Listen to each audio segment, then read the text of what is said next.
Welcome to Installation 00 and this, the most detailed video series. In these videos I analyse technology from the Halo universe to a level of detail not found anywhere else in the galaxy.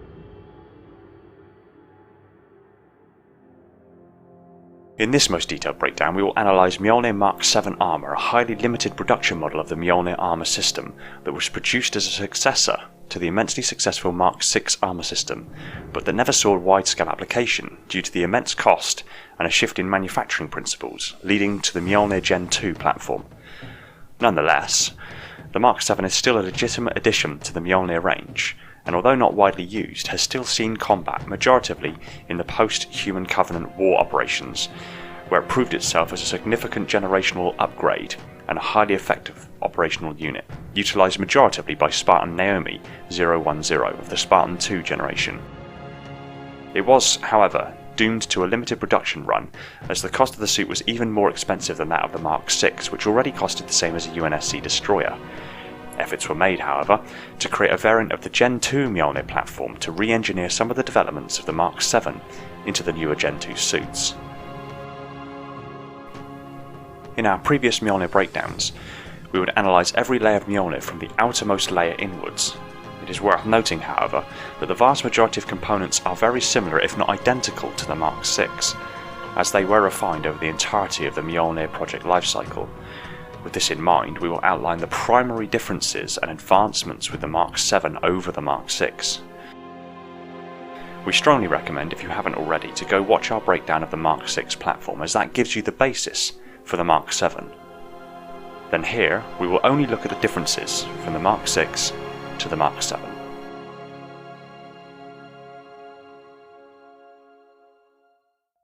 As with the energy shielding of previous Mark-VI MJOLNIR platforms, the energy shields were an improvement on the backward engineered KIG point defense gauntlet, whereby a refinement in the somewhat inefficient quantum electromagnetic flux manipulation field led to a much finer control over the high energy plasma medium.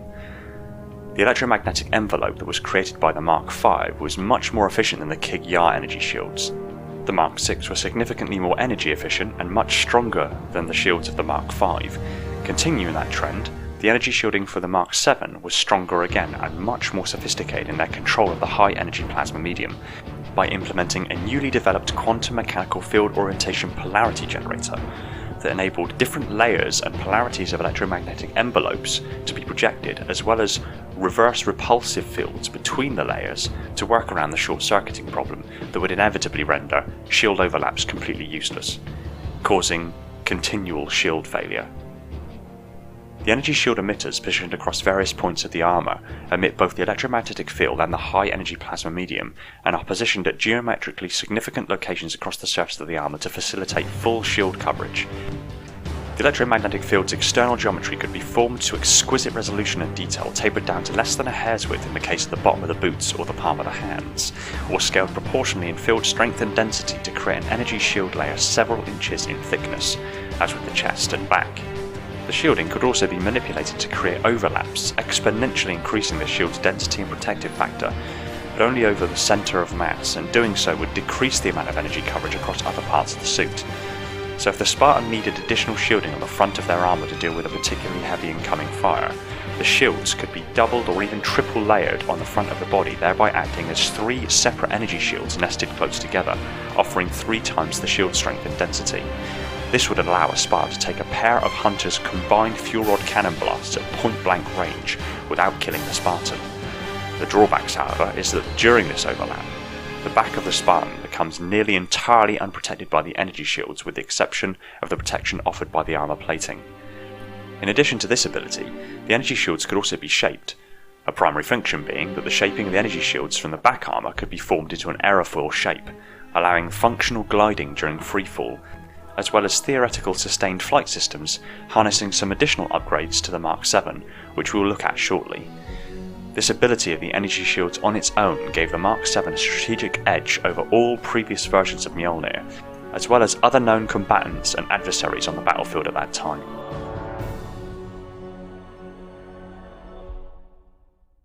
The armour plating for the Mark-VII is significantly lighter than the previous version, weighing approximately 150 kilograms less than the Mark-VI, giving it a higher power to weight ratio. the plates make a more extensive use of the holoplate design, as well as new breakthroughs in alloying processes, allowing the titanium alloy to be lighter but equally as tough as the specialist TI-50G38 SCSA or Titanium 50 Grade 38 single crystal superalloy used in the previous versions of the suit. The Mark-VII, as with the Mark-VI, has triply redundant repair and bypass node systems, so the damaged sections of the armour don't have an adverse effect on the functionality of the suit systems as a whole. Where the Mark-VI and the Mark-VII differ, however, is that in order for the system that is reactive to nanomachines to actually begin healing and repairing damaged sections, it had to be connected to an armour repair station that fed nanomachines into the suit. The Mark-VII, however, carries these nanomachines within the armour at all times, allowing the system to automatically begin the healing process of not only the suit, but also the wearer. The suit had to be in standby mode or inactive for the repairs to actually take place, but could be manually overridden to force the repair process to commence early, although it ran significant risks of not only being ineffective or lesser quality repairs, but also directed a large portion of the suit's power to the process, meaning the suit would function suboptimally for the repair duration as the suit prioritizes the repair over the peripheral systems and in some cases the secondary and primary systems if the repair was significant enough. This obviously runs significant operational risks to the Spartan wearing the suit. Significant enough damage could still render these systems inoperable and lead to plate scarring. It is worth noting that a prototype of this system was semi-functional within Master Chief's Mark-VI armour when he upgraded aboard the Cairo Orbital Defence Platform. This allowed UNSC AI Cortana to upgrade his systems and rebuild sections of his armour during his time in cryosleep between 2553 and 57. The system was only semi-functional and due to lack of raw materials meant that the repairs and redesigns had to be sculpted from other undamaged sections of his Mark-VI. This meant that by the time the Master Chief came back into active duty, his Mark-VI was considered altered significantly enough to be considered a separate variant in and of itself. This variant exclusively and rather uninventively came to be known as John 117's upgraded Mark-VI.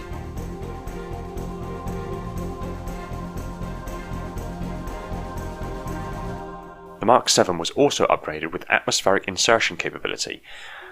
While the armour plating and the titanium nanocomposite bodysuit of the Mark-VI were able to withstand re-entry, the Mark-VII took it a step further with the implementation of shaped aerofoil energy shields and an integrated micro-vector drive exhaust thruster system. This is the same system used in all UNSC ships, but on a much smaller scale. The highly charged plasma medium within the suit's fusion reactor is channeled and filtered of high-energy radiation, then guided into two highly powerful electromagnetic conduits that were powered by the suit's fusion reactor to generate a complex topography of overlapping electromagnetic fields and repulsor streams. The high-energy plasma is then repulsed from the variable repulsor fields at the surface of the armour, producing enough thrust to not only move the Spartan in 0G, but also achieve a sustained powered glide when used in tandem with the aerofoil energy shields, and drop the full velocity to sufficiently tolerable levels as to be able to land without any additional equipment.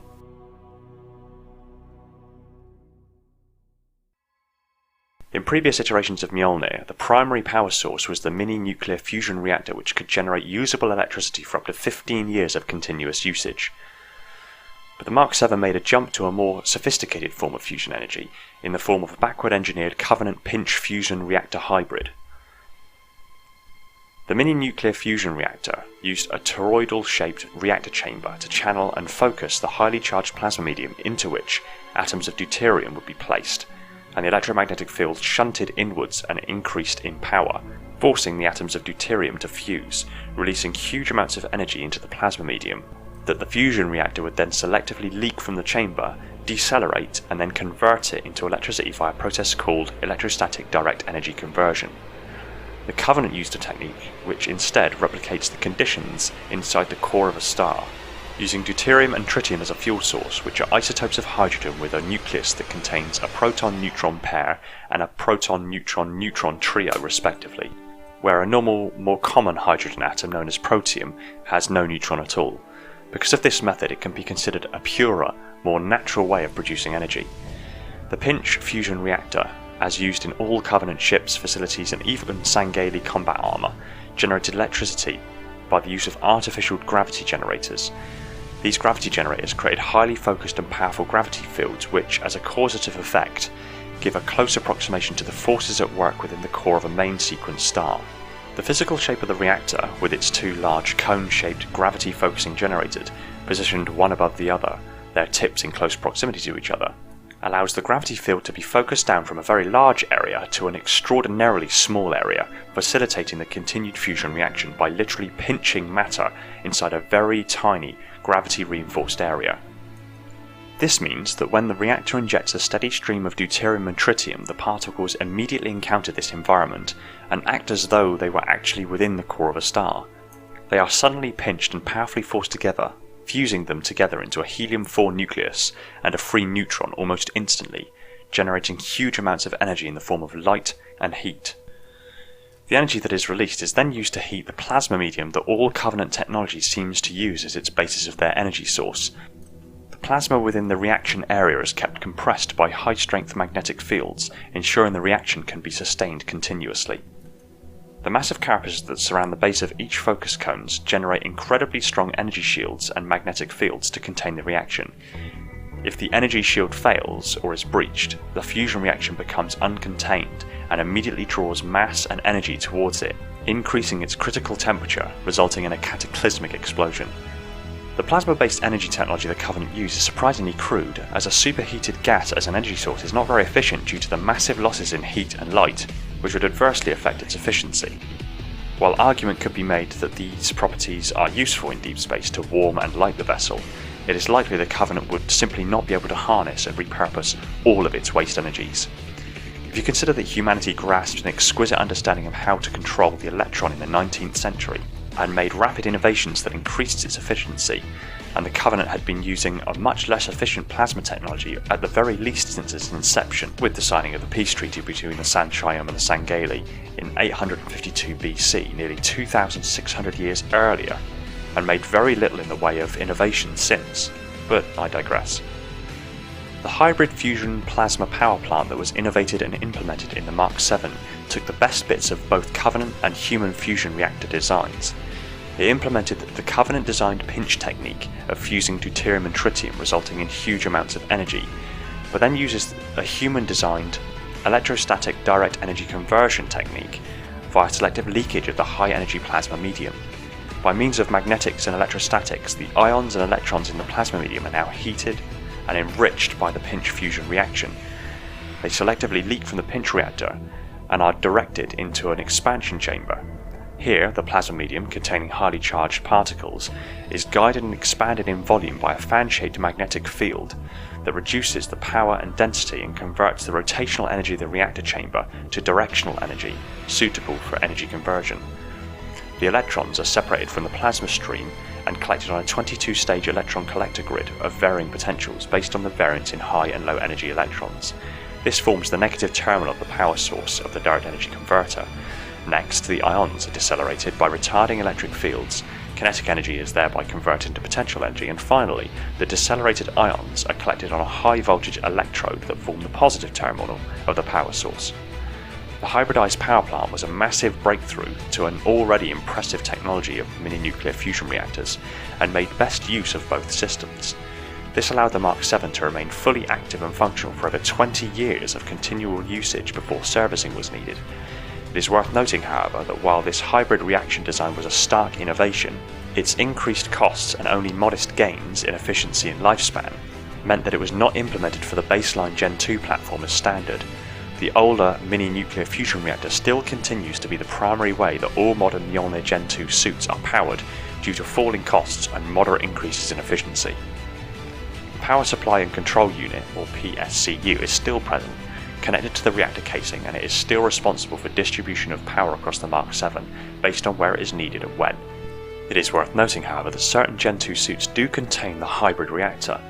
Two such variants are the Decimator armor variant, which was created as a Gen 2 re-engineering of the massive innovations made with the Mark-VII, and the Helioscroll, a joint human Sangali Gen 2 suit made by talented prodigy armourers within Kolar Manufactorium in the state of Vadam in Sangilios.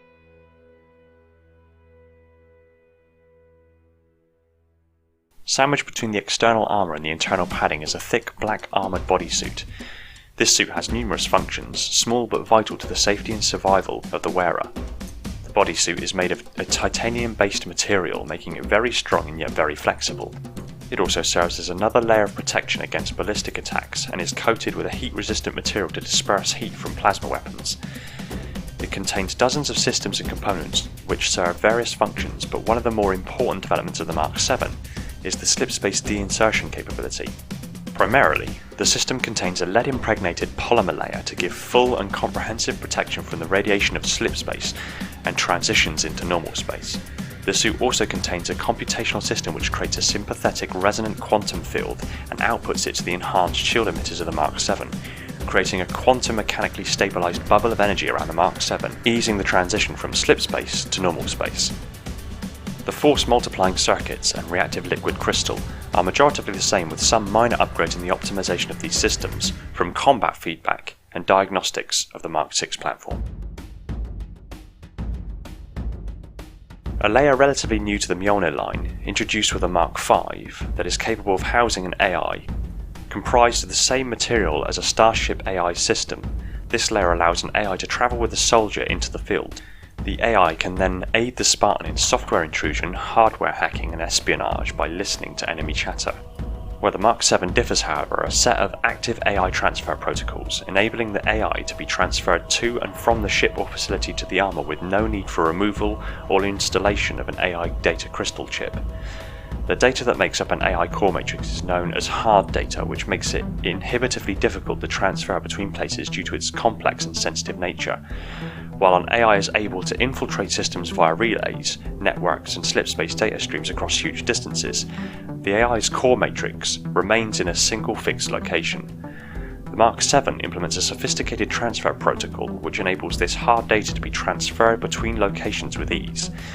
It is worth noting that this particular upgrade was actually trialled and successfully implemented with the Mark-VI suit that Master Chief Petty Officer John 117 was outfitted with aboard the orbital defence platform above Cairo in 2552. This is demonstrable by the fact that during the deactivation of a Covenant bomb, the Master Chief transferred Cortana's entire AI matrix to a stored data crystal in his helmet in less than 2 seconds via a high-speed superconductor data uplink relay located in his gauntlet. It is reasonable to assume, as it was so successful, that the same technology needed very little adaptation to the Mark-VII.